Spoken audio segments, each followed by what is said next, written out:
Hello there. Welcome back to the value of everything. Now, we are going to look at something which is always very hidden and is sort of like the essence to a lot of the secrets in our lives and mysteries and how people keep information from us well, really one of the most important things about capitalism and it really is the Achilles heel of capitalism, and we need to sort of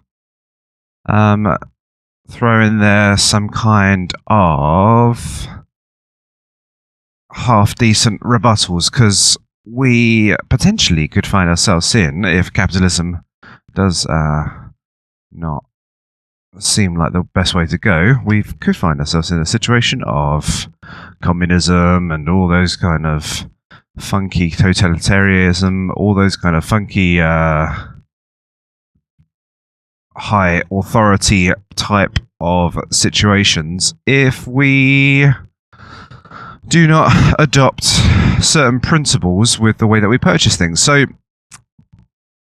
one of the problems with capitalism is that we do have consumerism.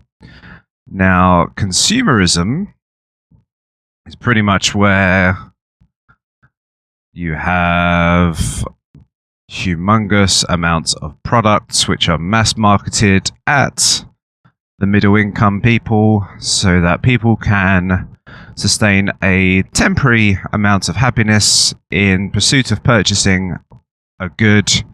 And consumerism has got a lot of its roots centered around expansionism and credit expansionism as well. So that's one of the little theories that I have anyway, but essentially there's a couple of ways that I'm going to try to work through theories with this one, but that's probably one of the major ones that I would obviously want to highlight on whenever we're looking at something as destructive as consumerism. Not only to the environment, potentially we do have issues with somebody's happiness. People say that you can have retail therapy. I know that I can probably buy some computer gadgets, or I can buy a computer game, and that might make me a little bit happy for a certain while, but once I have become used to that item, it's really just the norm, and really I've only got until the day that item breaks, or that item seems very obsolete, that I'm no longer really that pleased with that item. And for a massive long gulf of time between those stages, I'm fairly used to that item being around. So it's just the norm for me after a while. So there is certain things called consumerisms, or consumerism. And one of the problems with consumerism is that we go down to the shops every week and we fill our trolleys or fill our baskets with these goods, and all it has in terms of the cost is the price. And we just have to go down to the teller or the till and hand over our credit cards or our cash, and hey presto, that item is ours. And really there isn't anything in terms of the environmental impact, in terms of any exploitation, in terms of how humane that item was treated with before it died, or whatever happened in the process to that item getting to the store and you making a purchase for it. There is no real view of the hidden costs of what had happened. And obviously there's the immediate costs, and then there's the long-term costs.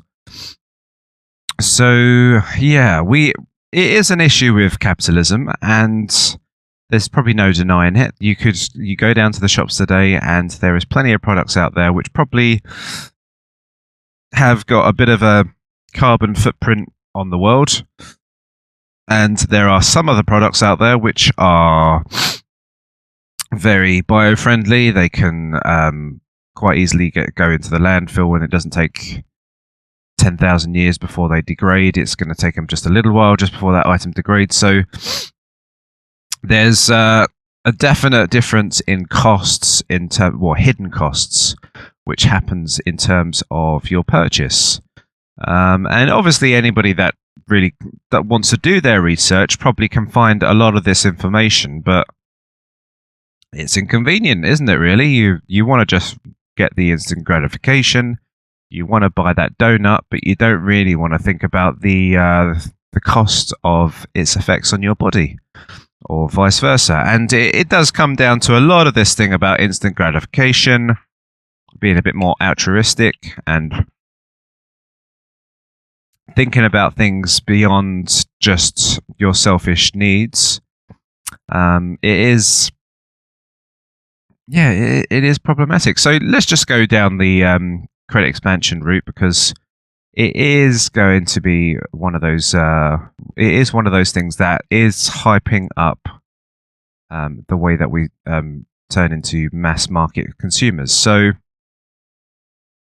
currently, we are in a world of continuous credit expansion, an inflationary market where we purchase an item one day. In theory and on average, that item should be more expensive in the future. So other than in some markets which is kind of funny, which are more free market, which is like technology. But in general, if you're going to buy a piece of, or a loaf of bread, you're pretty sure that maybe in a year's time, that loaf of bread's probably going to have a few percentage points higher than what it was last year. Now, it doesn't really matter too much. You're not going to start hoarding loads of bread because it is perishable.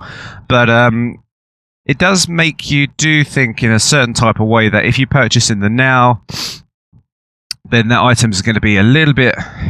it's going to be cheaper in the future, so that does make you change the way that you pursue purchasing items. And obviously, that has funneled a lot of capital into things like the housing market, where people are purchasing these houses knowing that the price will appreciate in a few years' time, and it's not necessarily guided by the ideas of supply and demand, and predominantly guided by credit expansion. So that has a major effect on the way the whole psyche of the system works.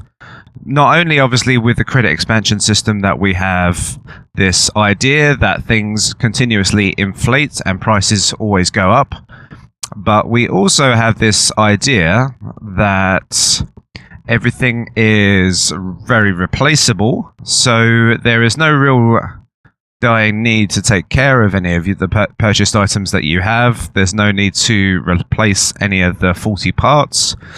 If the chip fryer doesn't work today, there's no point sending it down to a repairman. You may as well just get another chip fryer.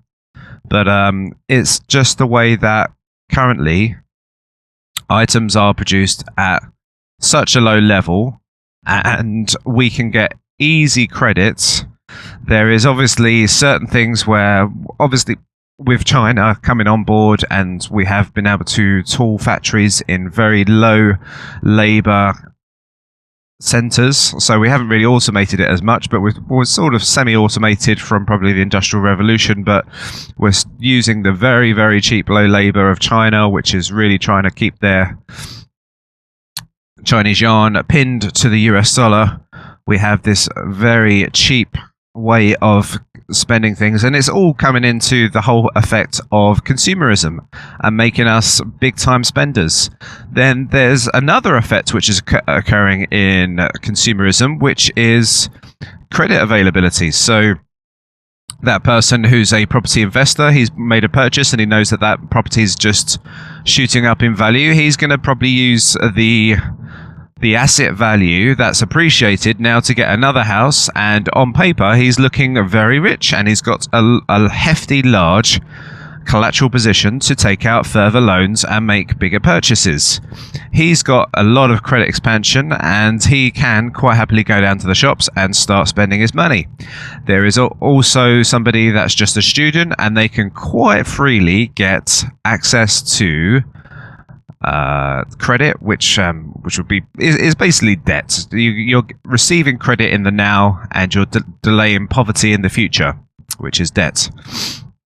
And it's all from fairly low interest rates due to the beautiful system whereby the governments usually issue out a load of bonds, which is basically IOUs. So the debt was so the government will say, "I will owe you $1 billion in 10 years' time," and then not only does the international funding markets start to buy them up and give the governments plenty of capital, but it's not really purchased up by themselves. The market doesn't really want to purchase up all of these bonds.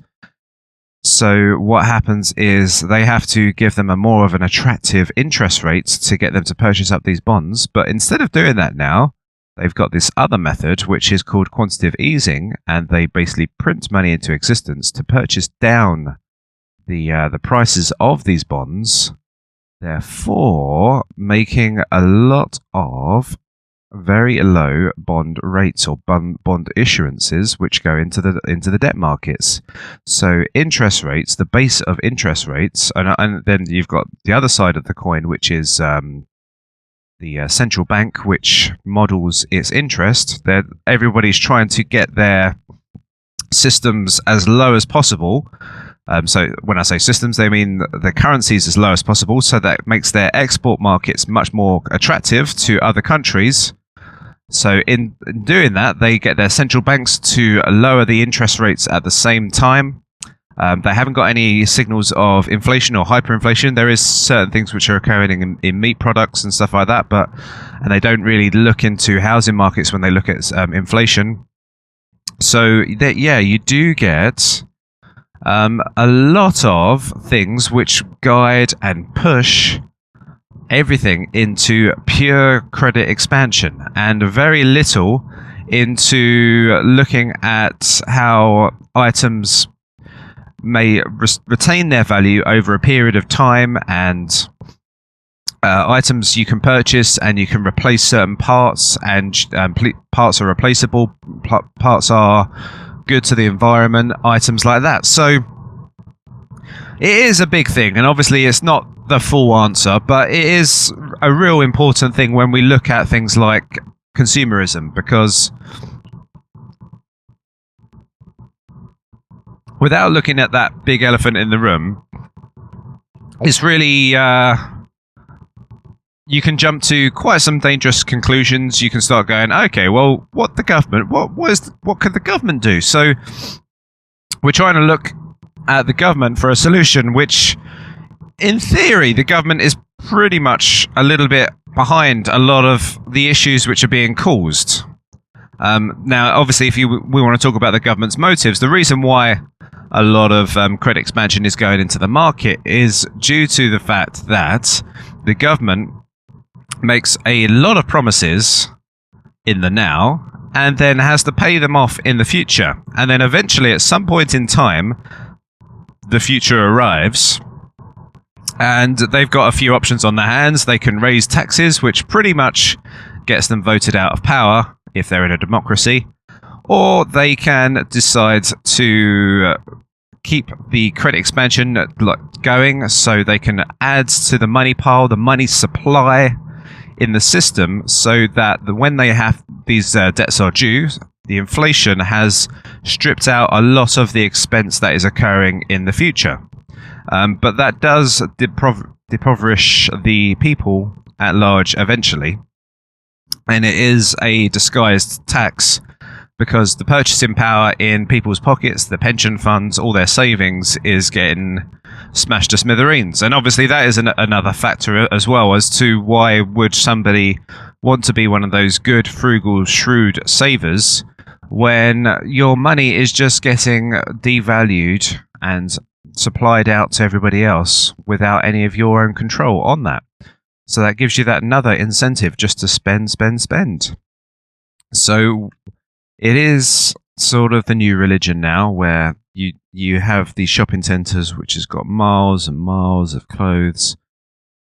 It generally seems to be a lot more women products than men products, but yeah, you walk around, and I think it's pretty much to do with the advent of the internet. So whereby I think a lot of products, like technological products, are going by like reviews and stuff like that, and you get a lot of the technical products are fairly small, but you can purchase fairly large ticket items online as well, and they can get delivered to your door. And it's a very good convenience is to looking around for the prices, looking at the reviews, seeing what is the best valued product for you to purchase for yourself. So a lot of the consumerism, which we're not quite seeing because it's happening on the internet, but probably your post office is probably seeing quite a lot of it, is going on the internet, which is in theory is a little bit more of a efficient way of dealing with a purchase store, rather than you having to rent out a purchase store with people employed and everything else. You now do have you basically have a logistical production line of packaging goods and sending out to its customers, like your Amazons. So we do have certain things which have changed in the consumer market, and potentially that is a better thing. We're not wasting. I personally think it's a bit of a waste of a day just walking around a shopping centre just trying to find things to buy for yourself, when you could be spending more time on improving oneself, or spending time with your friends and creating value for them and things like that. That is a very strange way to perceive that you're having a certain type of happiness in your life, but hey-ho, that's it's one of those little problems with status. I know that I'd probably, if somebody gifted me the most fanciest car in the world, I would be pretty happy with it and play around with it, and I'll drive fast around quiet roads or something like that. But even so, it would eventually creep up with me, and then I'll be quite worried about parking it in certain places, and it would almost be a burden upon myself eventually, and it would consume me. The purchased item that I purchased ends up consuming me. I think there's a good quote in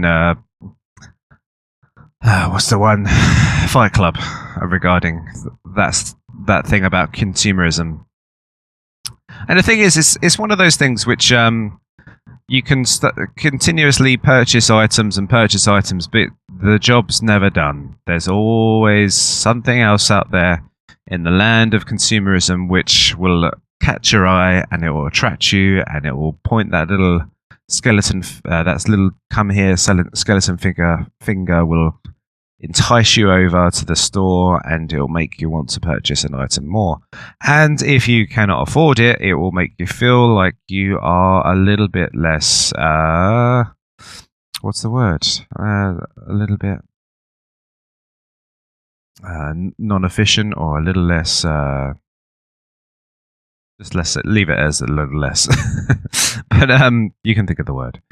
But yeah, it is a dangerous little game that is played with the psyches of the man. And there is in the world of consumerism, I guess there is something kind of weirdly attractive by this world of consumerism, where you walk down the interesting thing is where you walk around Las Vegas. If you are a little bit savvy and you can not gamble, you can actually have a fairly decent time of going to good shows at fairly good prices, going to very good hotels, getting very high quality, getting pretty much, I think, something like free drinks while you gamble, if you can just gamble on very low cost machines, but obviously try not to get too enticed.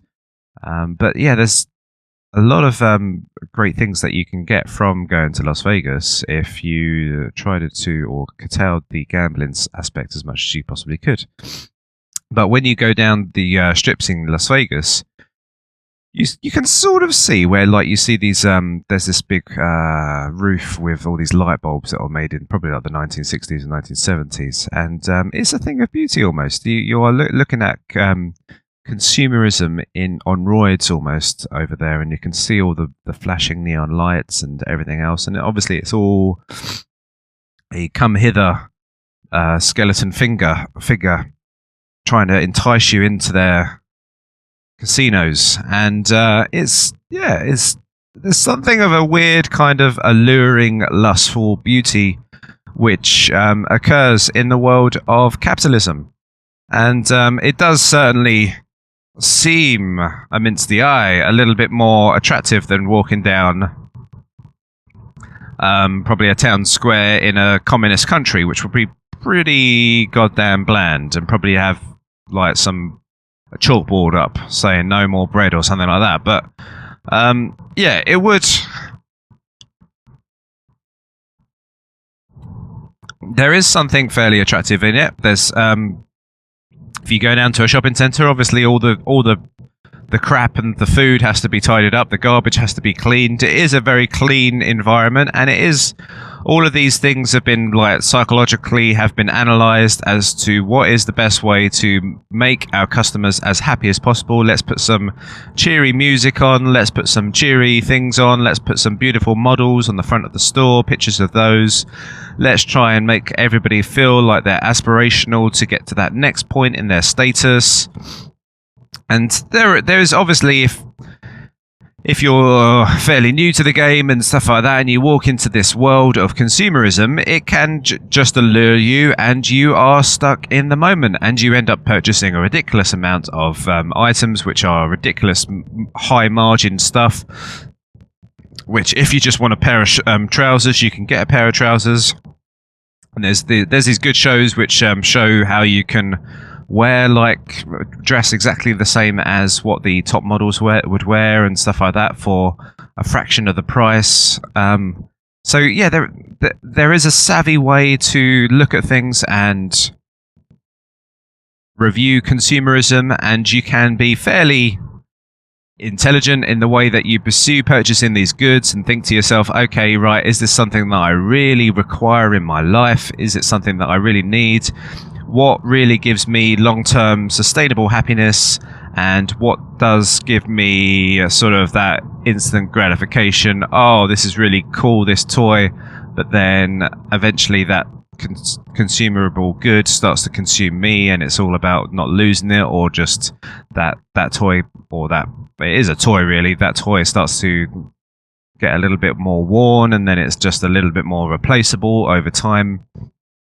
There is it's really just the same sort of thing as gambler's fallacy, and it's a fallacy of consumerism, where you think that you're approaching things and it's going to get you happier. I mean, I guess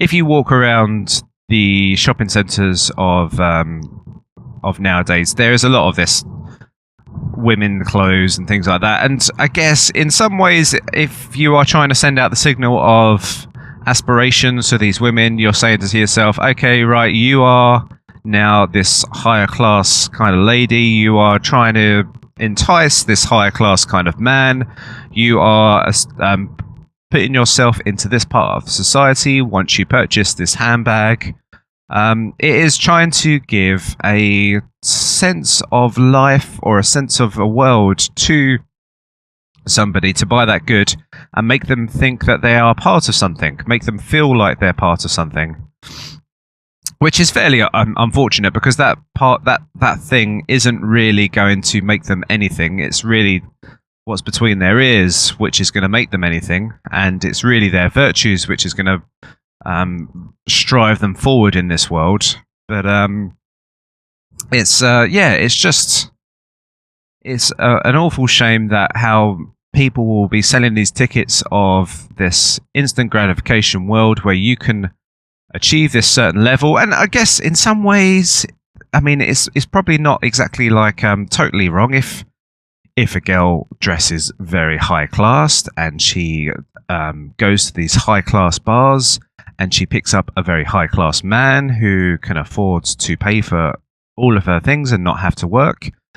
then maybe it's worked. It's worked fantastically well, and she has retained an incredible amount of value from the methodology of dressing up like I know a peacock's a male, but dressing up like a peacock and enticing in a very high net worth mate. Now, obviously, if you're doing that sort of thing, I would say, well, you would really want to find that person is of decent virtue as well. I mean, obviously, they may have a little bit of industriousness if they are very rich and they're hanging around very rich bars, but they could be more than likely they're probably just a what's the word? There's a really good word.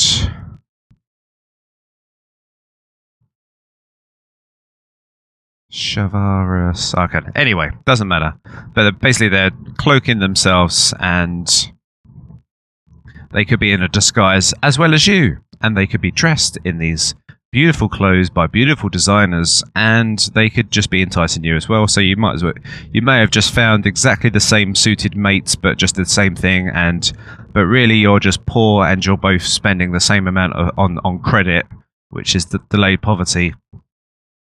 To get to your point. So, I mean, I don't know where I'm going with this too much, but I guess there is certain routes and ways in which things do work. I guess I mean, if you're a woman and you're going down to the shopping centre and you're buying all these clothes, and you're really thinking to yourself as a fisherman going down to get yourself a fish that day, maybe it's sort of working, but I would say that fish that you're hunting for is probably not going to be the best fish in the world for your long-term happiness. But I mean, if you don't really want to work and you just want to have a fairly non-existent utility sort of relationship, then maybe that's the thing to go for. But there may be a certain emptiness or gulf in your life that will creep up on you at some point at time, and then you would find that maybe there's that girl that does study, that there's a girl that does want to explore her intellect and want to go into and her curiosity attracts her through reading and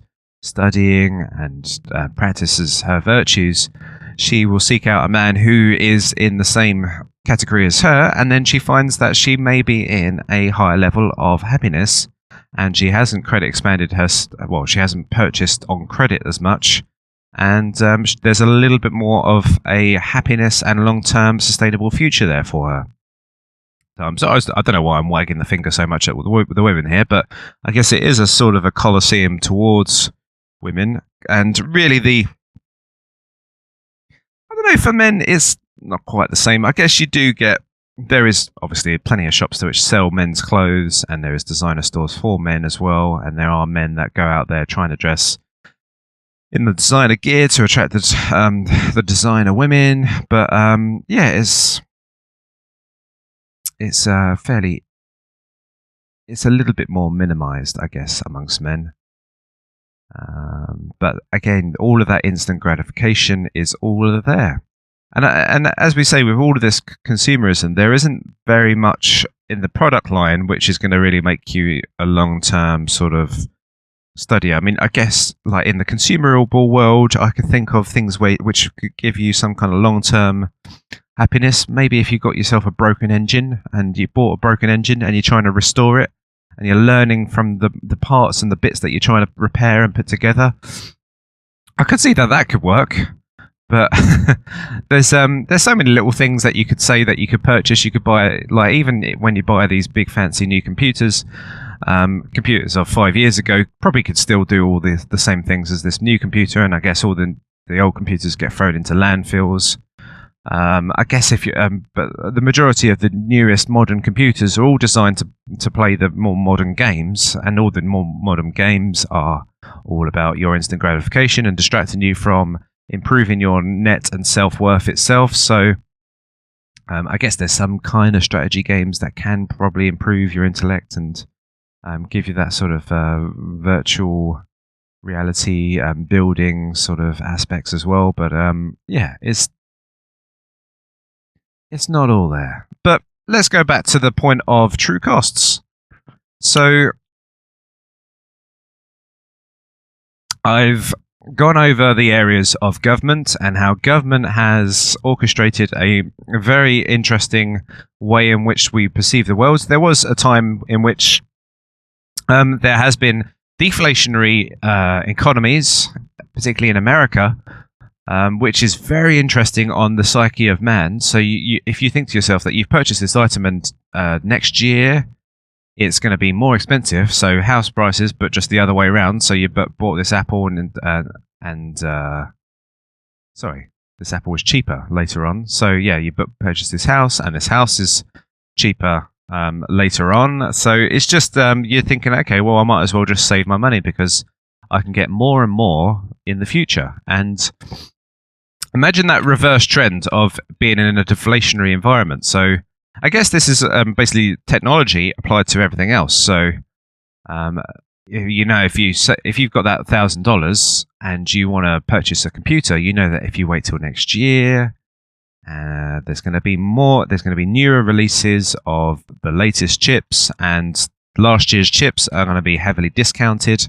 So you know that the way that your purchasing powers in technology. You can hold off and you can wait till the next year until you really want certain things that do run to your requirements.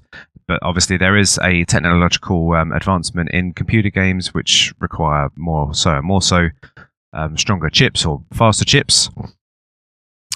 So yeah, but imagine that for every other purchase good that you make. Imagine that you can hold your spend and know that next week is going to be cheaper. And that obviously drives you to save that value and restore that value.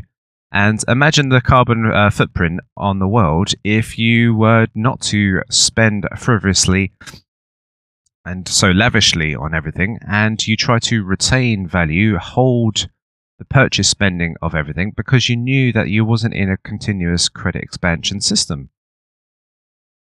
I guess there is certain theories, and it all boils down to governments anyway, because it is like the death of governments. Once there is deflation in the market, then basically they know that they cannot promise themselves out of trouble, and it's sort of like a death spiral for them because it just gets rapidly harder and harder for them to pay off their debts.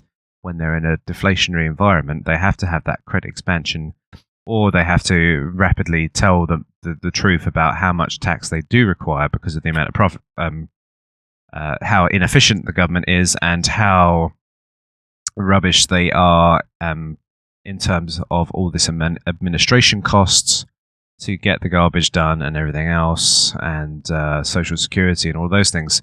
So it is fairly interesting in terms of how that deflationary environment would work in the consumerism market. And I think it would be if we did have a deflationary market. And I have been a big proponent of getting onto the blockchain, getting onto the Bitcoin value system, because we can exchange value, and it's not controlled by a central authority that can increase the money supply into smithereens. Now there is a mild, very mild effect on the Bitcoin network, which does introduce more Bitcoins. There's like 25 Bitcoins which are introduced every once in a while, but it's so mild, the inflationary effect, in comparison to all the quantitative easing and the money printing and the double accounting brick entries, that it's almost negligible in comparison to a traditional Western economy.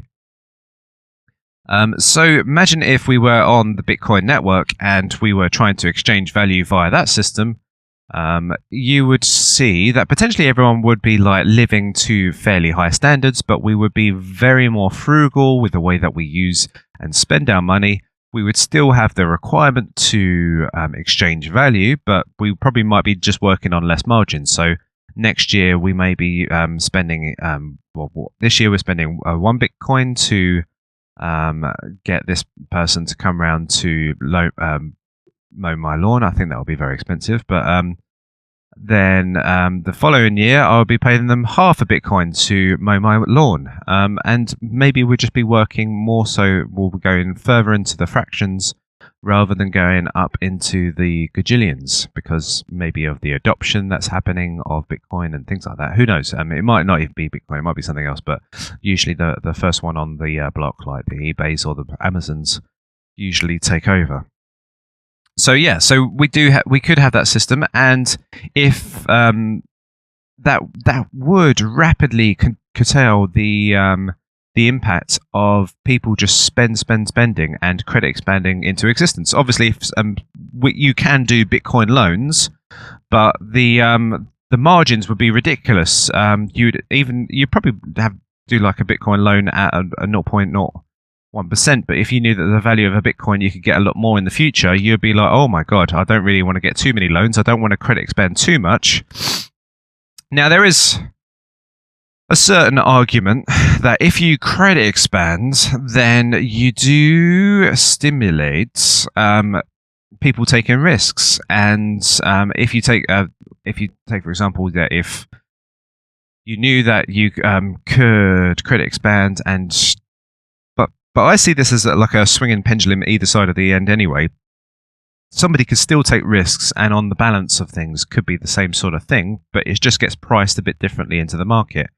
Whereas nowadays, if you really was true and there wasn't any quantitative easing which was reducing, or central banks which were reducing the interest rates, you would really have interest rates at like something like 15%, 17% in those sort of territories. However, Bitcoin interest on banks or fundings, if you wanted to purchase an item, I would imagine it would be for a very good reason, so that you was like upgrading your factory, and there was a very reasonable reason why you was upgrading your factory, and it was going to increase production by a certain percentage level, and it was definite that credit expansion was going to work out to be favourable for that business owner, and for the creditor, it would obviously see that there was a definite good chance of a return. So there will be maybe there'll be less risks taken, but the risks that would be taken would be pretty much sure bets, and you wouldn't be getting people to take out loans just to go on a shopping spree or anything like that, because that's just delayed poverty. So we can see how markets would change quite rapidly in terms of how people would take out loans and use loans, and how loans would be priced in a modern world. So there's that aspect. Now I need to go back to the environment. So if we was in a deflationary world, the environment, I think, would probably get a massive bonus straight away, because people would be, once they've purchased an item, they would know that it's probably going to get a bit more expensive in the future anyway. So there'll be a very big focus not on China to purchase to get more goods to purchase things and send it abroad, but you'll be more focused on looking at yourself and seeing if there is any way in your mind that you could restore that item to a functionable level. So maybe we wouldn't have very consumable cars with all these chips and everything like that, and where you just put it attach it into a computer, and the parts are very disposable. But maybe we'd have a different type of car that was designed which was very replaceable. There were certain parts that you could easily screw off and reattach, and it was very easy. Now obviously mechanics can do these things, but it's quite easy that if you take a bit of a bump to a car and the radiator's hit and it's not too many years, your car's instantly a write-off, whereas I would imagine there will be like a higher premium to restore car levels, things like that. There's an interesting statistic as well, where in terms of where you have a car, say you have an energy efficient car today, and then you have an old banger. There's like this sort of motivation by governments where they give you money for a banger and you replace it to get this new car. It's actually less environmentally friendly, even if you do look at all the long-term statistics of that car, even the energy efficiency of that, because of the amount that original car took to put into existence, and the actual new car as well. It's actually once you destroy that old car and then you rebuild that new car, and it's running on a more of an efficient level, It still doesn't, on the total level of the old car, if you didn't have to build the new car, it would still be far more environmentally friendly to go to drive around in with the banger. So there's another example of the credit expansion system, which is an incredibly damaging thing on the environment itself.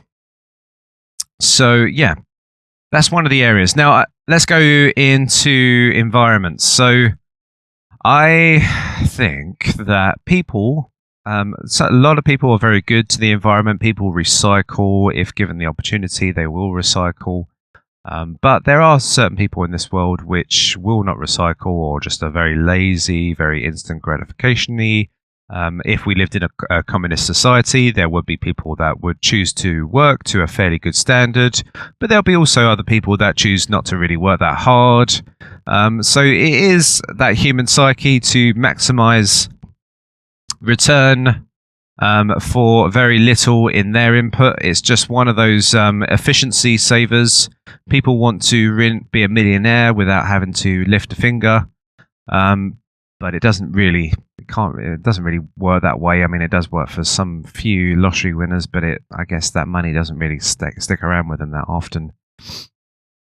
So yeah, it's in terms of the environment, letting people just sort of be guided just by making their own moral choices and letting them choose to be environmentally friendly and other people not to be is a great idea. And I'm definitely one of the proponents of self-empowerment and making people have wise choices and look at the hidden costs to everything. I'm obviously explaining it now about the hidden costs to making you purchase items. But I would say that a pricing system in terms of you getting hit for the price for the good that you're purchasing would be far more beneficial, as to you get a young male driver finding that if he purchased a very fast, high-powered car, he would be pretty much priced out of the insurance market for doing so. I would say that the pricing mechanism is probably the best way to funnel people's risk-taking and, let's just say, the environmental impact as well. So I want to just connect the tentacles here a little bit, and obviously this can be business ideas as well. If people were purchasing insurance to ensure that there was a good environment in the world, I know it doesn't really happen too much, but you potentially, let's just say that there is an insurance company which will say, okay, well, I am in the business of ensuring that there is a good environment in this world. And obviously, an insurance company can be very sort of, I'll just pay out a premium just to shut you up if there's a problem. But then there can be a very proactive insurance company which will fight the fight for you. So obviously, I could just pay an insurance premium if I was hit by a criminal. I could get paid out accordingly, and we wouldn't have to have any police force or anything like that, because I know that I just get a premium. I just get paid out for an injury that was occurred by a crime of violence. But if that insurance company was seeing that it was doing a lot of payouts, or people weren't happy with the product and they really wanted them to be a bit more proactive, and I guess prevention is always is far better than cure. So the cure would be obviously just giving them a financial reward if any damage was done. Prevention is far better. You could potentially be paying for insurance premiums for environment, and that insurance company could be very proactive in the ways in which it deals with the environment. So let's say that there's a lot of insurance companies that they're all competing against each other to provide good environmental care for yourself. Now, they're all surrounding the world and they're all competing against each other, but they have to work in unison with each other, if particularly if they're all working on the environments in their own certain ways, so that at some point in time there would be some kind of unifying board which would say, okay, right, this is what we need to do for the environment, and or there could be an independent board which would say, okay, this is how we can structure the environment in this way, that way, and the other. You could potentially have, if you made purchase items on your blockchain, so say if you were on the blockchain system and all your bitcoins or your stored value was on the blockchain ledger, if you make a purchased good, it potentially could have an environmental fee attached to it. So if I purchased that item, say if I bought an apple from New Zealand, or let's say I'm in the UK and I bought an apple from New Zealand, there may be a certain marker or premium on the purchasing of that item which had a high environmental impact. Now, the insurance company could potentially insure me for a certain level of credits or damage that I could occur onto the environment itself. So rather than me saying I want to prevent the environment impact, maybe for me to make certain trades with other people, that I need to have a certain environment rating on myself. So the blockchain technology says, okay, well, you're purchasing these items which are very damaging to the environment. You're running out of credits, and you're going to have to purchase more environmental credits in a free market insurance system to allow you to go any further with this destruction of the environment. And I would say that the insurance company probably would be a little bit more interested in very humanistic terms of what was damaging to the environment and what ones was less so damaging to the environment. One sec. So we have a monetary mechanism. I would like there are ideas of carbon credits and things like that, which is orchestrated by governments. But you could have insurance companies. I tell you what, if you a future system which where you're looking at less government, insurance seems to be one of the places to be, especially the more proactive insurance companies. You're definitely looking at all these different ways where you can have this system in which the environment can be improved. And if there are certain people that could just be purchasing to ensure that they've got a good environment, there could be certain people that and then let me start again. There is certain ways in which people could have a certain limit to the amount of damage to the environment, and they are limited in the way that they are trading with other people. If they are having a massive impact on the environment, then obviously, if we're looking as well to ownership, and we're looking at full ownership of an entire environment. Apologies in advance. This is very ideas are coming and shooting through, but not quite stringing I'm not really stringing correct sentences together with these ideas. What was the point?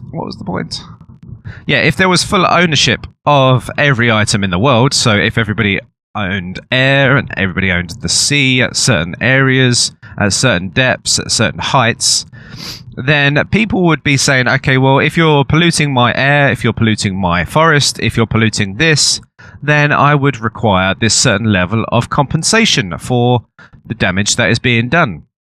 So not only do we have insurance schemes which can kick in and be proactive in terms of its environmental help to the its help to the environment. You can have insurance which can be giving you certain credits to allow you to damage the environment to a certain level, but then obviously anything further to a point, you would have to start. It would have an actual financial impact on you. So you would have to purchase more trees to make more of an environmental impact. So there is a certain little sustainable model which would be occurring by the beauty of an insurance system, which would be proactive and maybe just reactive, which would be like just the payout ones. But obviously, if they're just paying out. Even the insurance companies which are paying out might even funnel towards a more proactive system. So ownership and assignments, people would be very pissed off if I had my forest and it was getting polluted, or there was poison going into the waters, whatever was happening. I would instantly go back to that person and go, hey, hold on a minute here, you are damaging my environment, and the insurance company states that we are both, our means of trade is based upon this insurance company, and we cannot trade any further unless you restore the value that was damaged in the terms of my environment. So we are seeing some, like, obviously these are very sophisticated things which potentially could come into the existence in the vacuum of a less so of a government.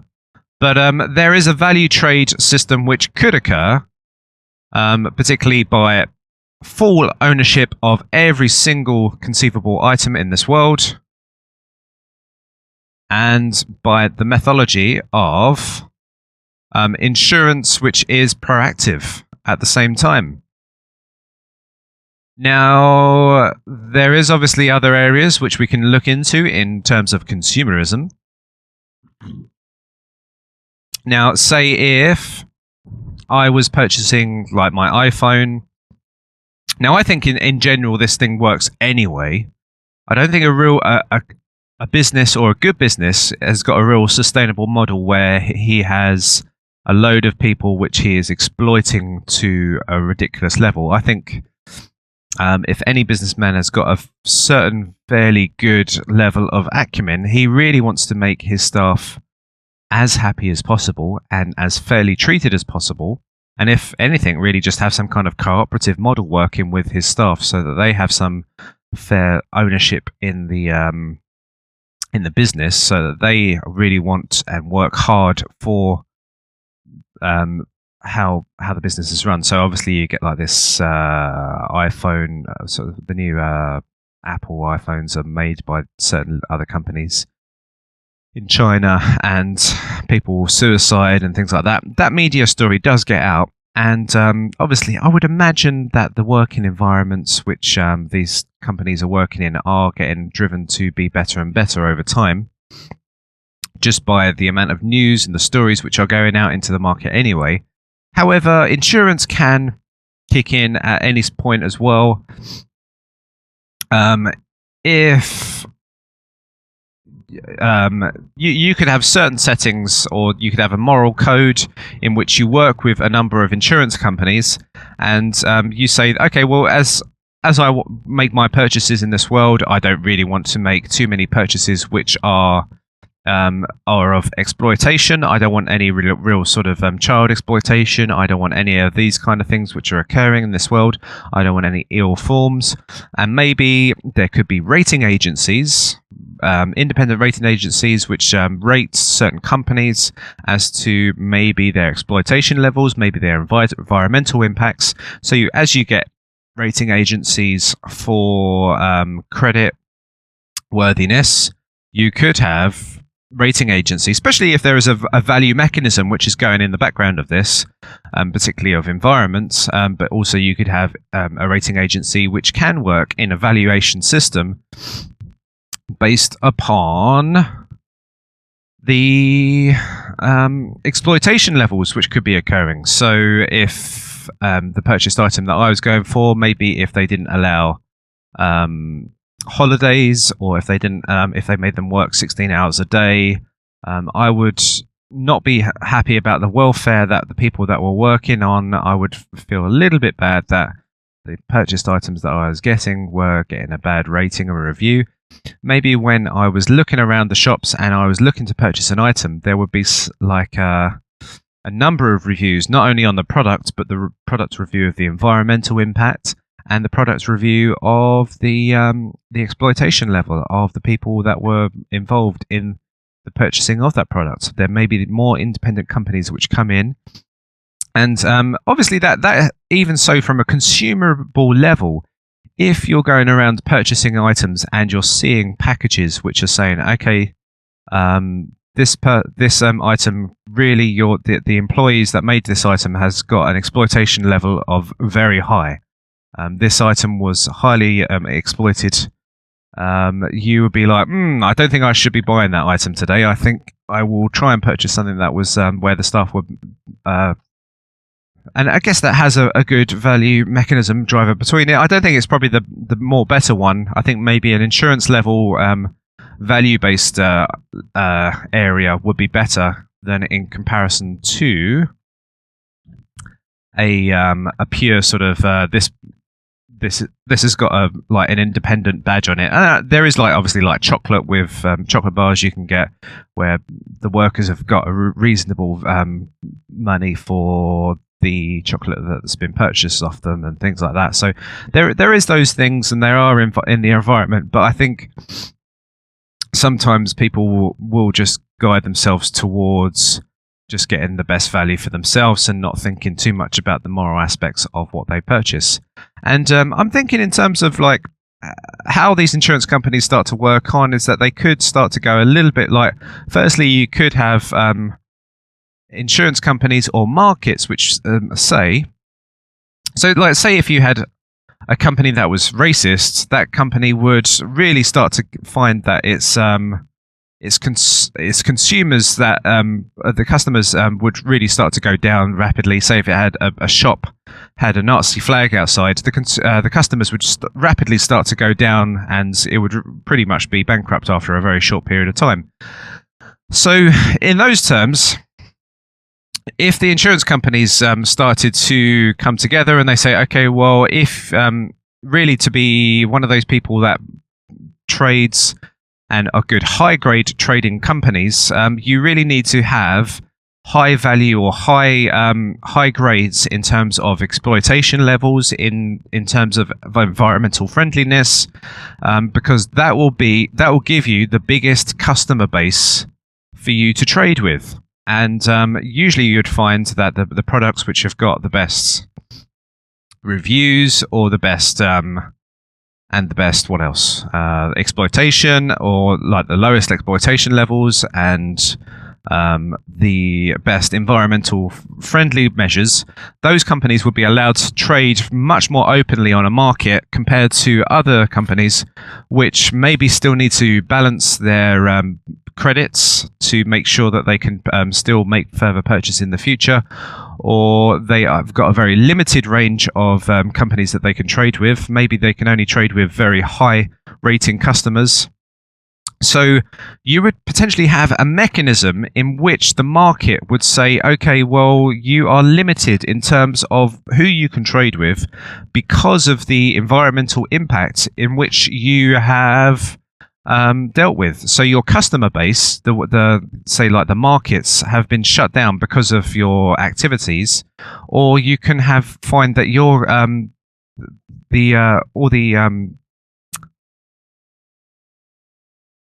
Sorry, somebody was just about to back into me there.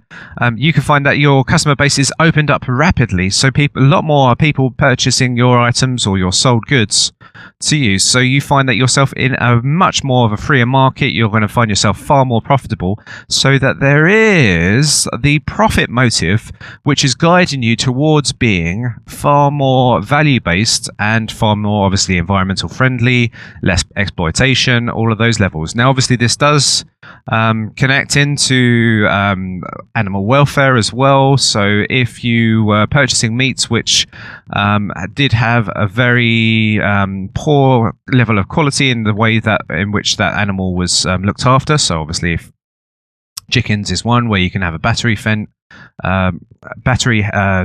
and in comparison to a chicken that was free ranged, potentially you could have a massive difference in the pricing mechanism, which could make the battery chicken a lot more expensive than the free range chicken.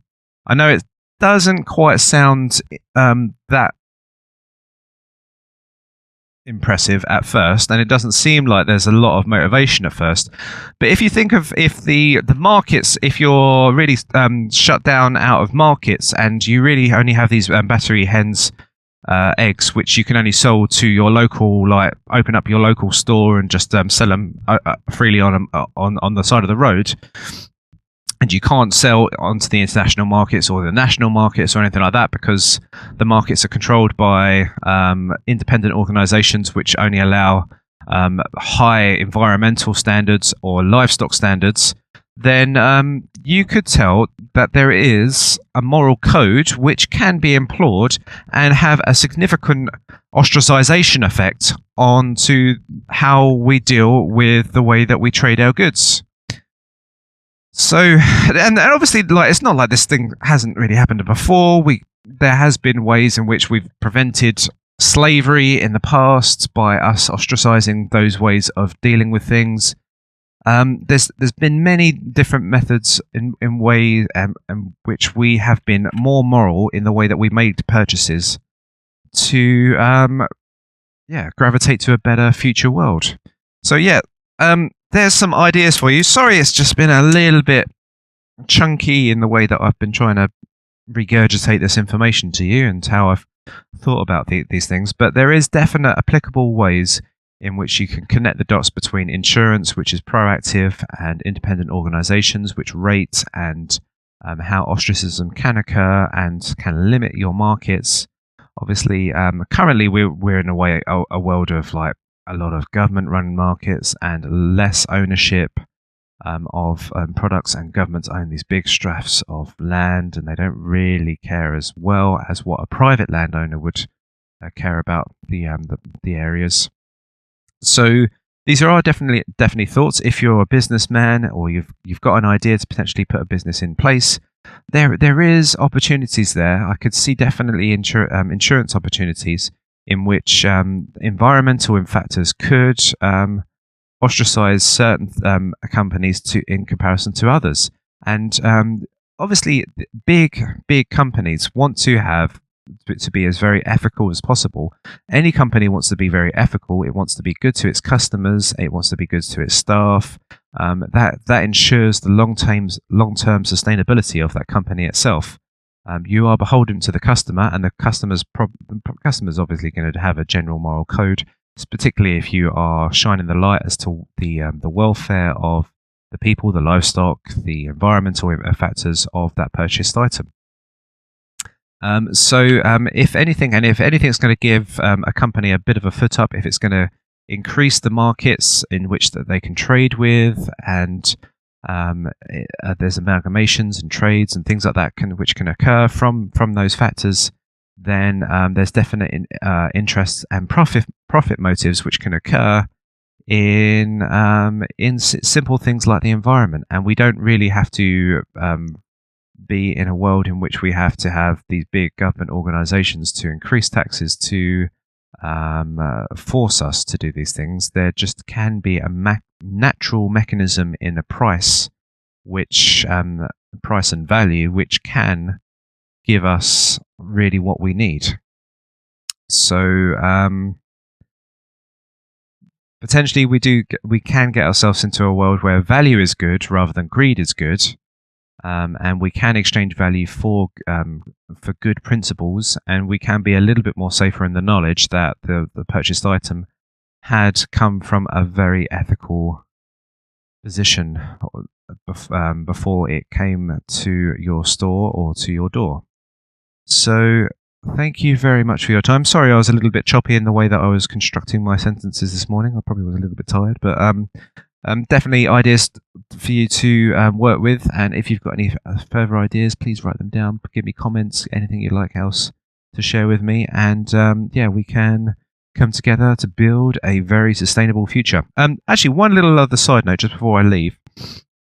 Obviously, in terms of the way that the world is right now, we have a population which is continuously climbing up and up. And it is a little bit in general to do with how we have to have gross domestic product, which is rapidly increasing all the time. And to ensure that happens, governments do love an increasing population because that gives us more workforce, it gives us more purchasing power, it does increase the capital spending, and obviously the banking system can take out more loans. So everything is obviously guided. Even if the Western population levels are going down, governments will open the doors to more further immigration and things like that. But everything is based upon an expansionist system, and population expansion is one of those methodologies in which governments work by as well. So if we had less government, which was less focused upon credit expansion, then we would have a population which would maybe just choose to have 2 children or 1 child or whatever. So there is definite key factors. And obviously, if you think about if you give birth to a Western child, you think of the footprint that child has on the earth. There is a larger impact in comparison to a child that's in Ethiopia. So it is interesting in those aspects. Obviously, there's little factors. Obviously, that person in the West could potentially design an environmental thing which saves the world, and vice versa. But regardless of that fact, there is this thing of population expansion, which is happening by the government at the same time. That's just other little ideas. Well, not ideas, but just something that is known and can be combated, and it can reduce the effects of consumerism and how we deplete the world's resources. Okay, so yeah, thank you very much for your time as always. Thoughts and comments, anything else, criticisms, send it my way and I'll gladly review them and come back to you as soon as I can. And yeah, thank you very much for your time, and we will be back for more. Goodbye.